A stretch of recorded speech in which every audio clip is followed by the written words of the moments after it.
अस्सलाम वालेकुम। आज हम बात करेंगे Bangladesh elections 2026 which is a major shift from the dictatorship of Sheikh Hasina from the last 15 years. अब देखना ये है कि बीएनपी जो कि बरसर इक़्तिदार आ चुकी है वो डेमोक्रेटिक रूल को इंश्योर कर सकेगी या नहीं। मेन टॉपिक बांग्लादेश इलेक्शंस पर जाने से पहले देख लें कि बांग्लादेश में कौन सी तीन पार्टियां हैं जो कि सरगर्म हैं। एक है हमारे पास अवामी लीग, दूसरी है बांग्लादेश नेशनल पार्टी और तीसरी है जमात इस्लामी। बांग्लादेश और नेशनल पार्टी बांग्लादेश को पाकिस्तान से अलहदा करवाने में पेश थी। जमात इस्लामी वो वाहिद पार्टी थी जो चाहती थी कि बांग्लादेश जो है वो पाकिस्तान से सेपरेट ना हो। अवामी लीग के रहनुमा शेख मुजीबुर रहमान, बांग्लादेश नेशनल पार्टी की बुनियाद रखने वाले ज़ियाउर रहमान। हमने देखा कि काफ़ी अरसे से बांग्लादेश में चल रही थी बैटल ऑफ बेगम्स। शेख हसीना शेख मुजीबुर रहमान की बेटी, खालदा ज़ियाउर रहमान की वाइफ, इन दोनों में जो गवर्नमेंट थी वो अल्टरनेटिव ये गवर्नमेंट कर रही थी और पिछले 15 सालों से शेख हसीना बरसर इक़्तिदार थी। आखिरकार अगस्त 2024 के जेनजी लेड मूवमेंट, तुलबा की मूवमेंट्स की वजह से शेख हसीना को रेजिग्नेशन देना पड़ा और वो भाग गई इंडिया। इसके बाद एक इंटरिम गवर्नमेंट बनी, टेम्परेरी गवर्नमेंट बनी मोहम्मद यूनुस की, जो कि नोबल प्राइज़ विनर भी रह चुके हैं। फिर जो आता है 2026 के आखिरकार इलेक्शंस, जिनका सबको बड़ा बेताबी से इंतज़ार था। 12 फरवरी को ये होते हैं और इसमें बीएनपी जीत गई है। अगर हम इन ट्रू इलेक्शंस के इनअकाद का जो सहरा बांधे तो वो होता है जेन जी के सिरे सर जाता है कि इन्हीं की लेड मूवमेंट्स की वजह से इलेक्शंस बांग्लादेश में पॉसिबल हो पाए। अच्छा, आप लोग बांग्लादेश में एक बार सिस्टम भी देख लें कि फॉर्म ऑफ गवर्नमेंट क्या है। 1972 में था प्रेसिडेंशियल सिस्टम, 1991 में आता है parliamentary system, but it was unicameral. इधर आप लोग लिखो लो, यूनिकैमरल था। अब जी हमारे पास आ गया 2026 अगेन पार्लियामेंट्री सिस्टम है, लेकिन with some reforms which we will discuss later. एक देखें जुलाई चार्टर 2024 में पेश किया गया और इसमें मेन था कि आप लोग ना एग्जेक्टिव का जो इख्तियारात हैं उनको कम करें। जो हुकूमत है कोई भी बंदा वो सिर्फ 2 टर्म्स के लिए कर सकता है। और तीसरी ये थी कि जो बाई कैमरल लेजिस्लेशन है उसको इंश्योर किया जाए ताकि जो डिवीज़न ऑफ पावर है वो हो सके, डिवीज़न ऑफ पावर्स हो सके और पावर एक ही हाथ में मुर्तकिज़ ना रहे। अब इलेक्शंस देखते हैं। जो बांग्लादेश की नेशनल असम्बली है उसे कहते हैं जतिया संगसाद। इसकी टोटल 350 सीट्स हैं, 300 ओपन सीट्स हैं, बाकी जो 50 हैं वो वुमेंस और माइनॉरिटीज़ के लिए प्रिजर्व्ड हैं। 300 ओपन सीट थी, इस पे जी बीएनपी बड़ी भारी अक्सरियत से जीती है 2209 वोट्स लेकर, 2/3 मेजोरिटी के साथ ये जीत गई है। फिर आती है हमारे पास जमात इस्लामी, जिसने अपनी तारीख में शानदार कामयाबी हासिल की है विद द 68 सीट्स। फिर हमारे पास आती है Student Led National Citizen Party, जो कि 6 सीट सिक्योर करने में ये भी कामयाब हो गई है।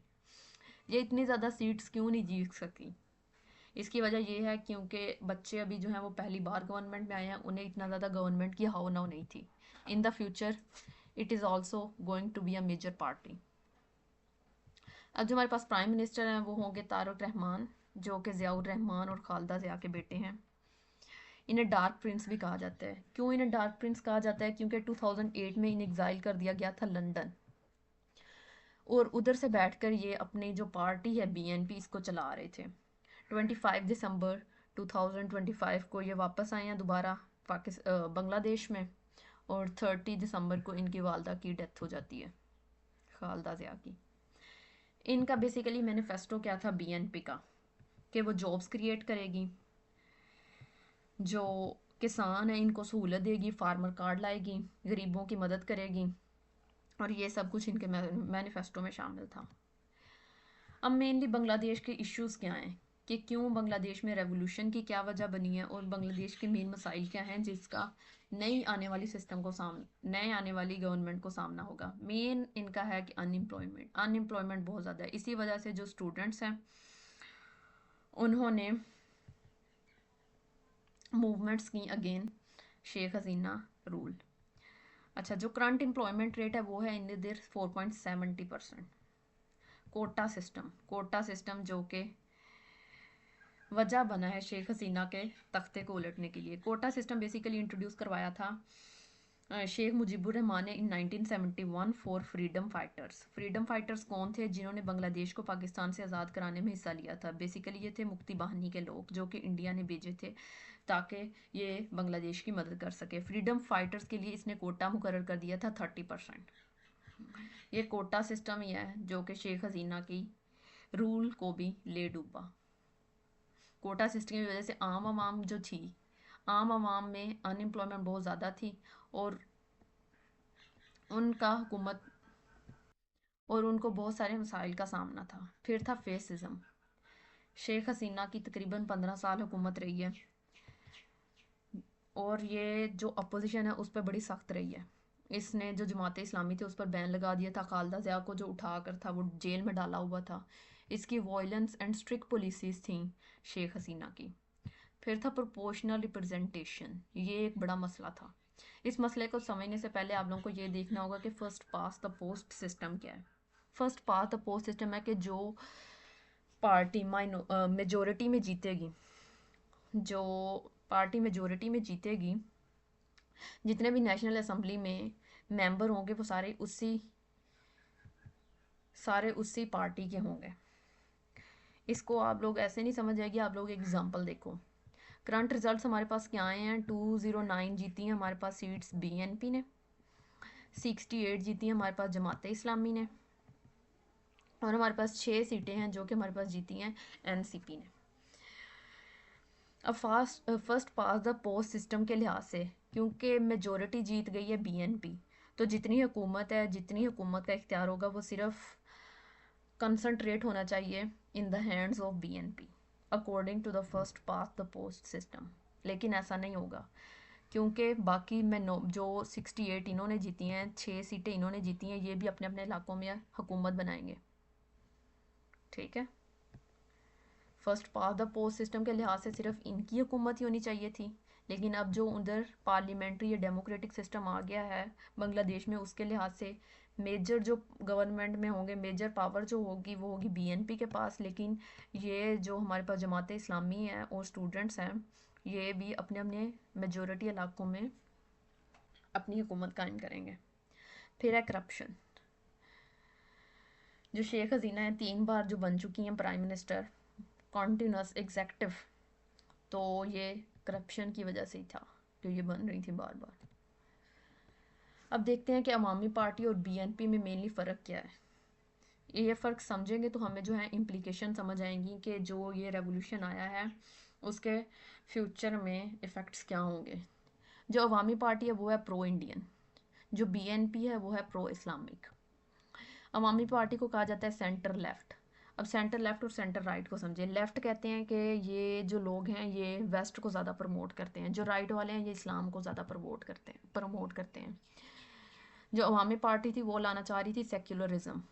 जो सेंटर राइट है क्योंकि ये इस्लामिक, एक प्रो इस्लामिक है, तो ये इस्लामिक सिस्टम भी कुछ हद तक लाएगी। और आप लोग ये भी देखें कि जो जमात इस्लामी है वो क्यों नहीं जीती। वो इसी वजह से नहीं जीती क्योंकि एक तो उसे अपोजिशन का सामना था, दूसरा उसे वुमेन्स उसके बड़े ख़िलाफ़ थी क्योंकि जमात इस्लामी की पार्टी का एक भी मेंबर वुमेन नहीं है और जमात इस्लामी जो है वो वुमेन रूल के अगेंस्ट है।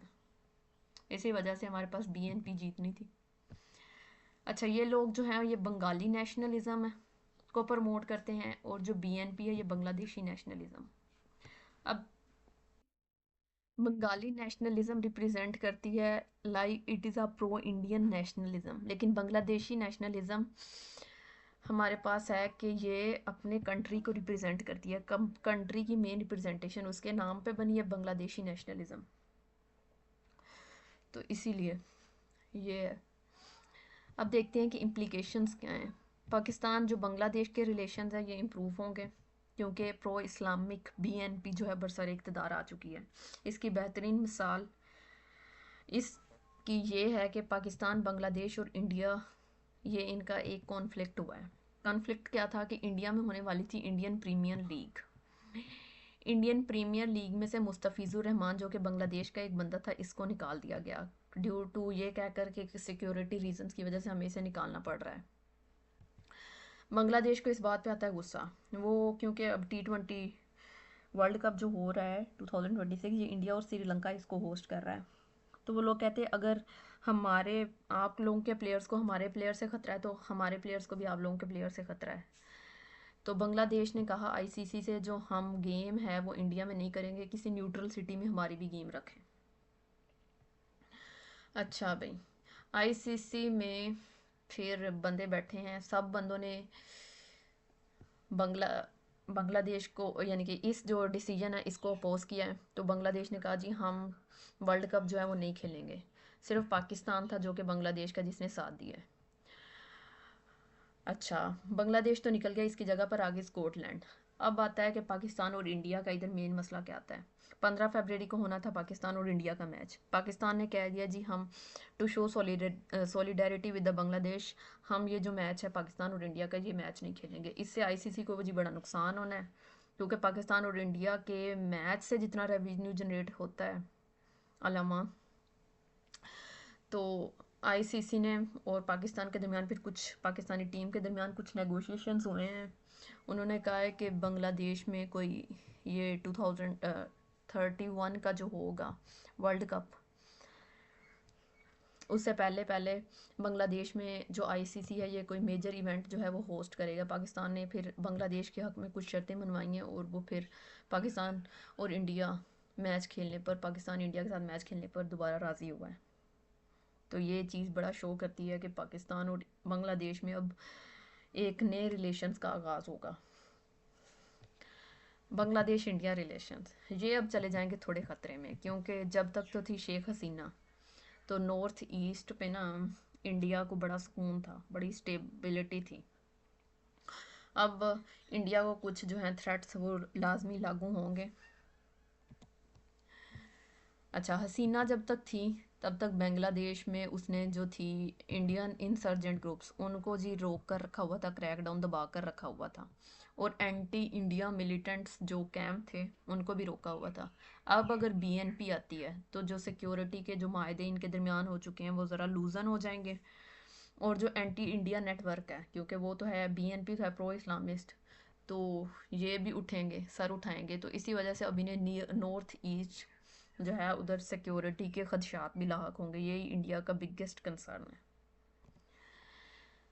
फिर आता है चाइना एंड इंडिया रिलेशंस। जो बांग्लादेश है वो भी बेल्ट एंड रोड इनिशिएटिव जो कि चाइना ने शुरू किया हुआ है उसका ये भी बांग्लादेश भी हिस्सा है।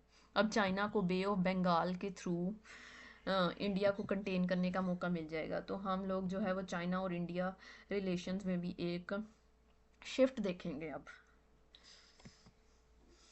तो ये था आज का लेक्चर। अगर पसंद आया हो तो लाइक और सब्सक्राइब करना ना भूलिएगा। अल्लाह हाफिज़।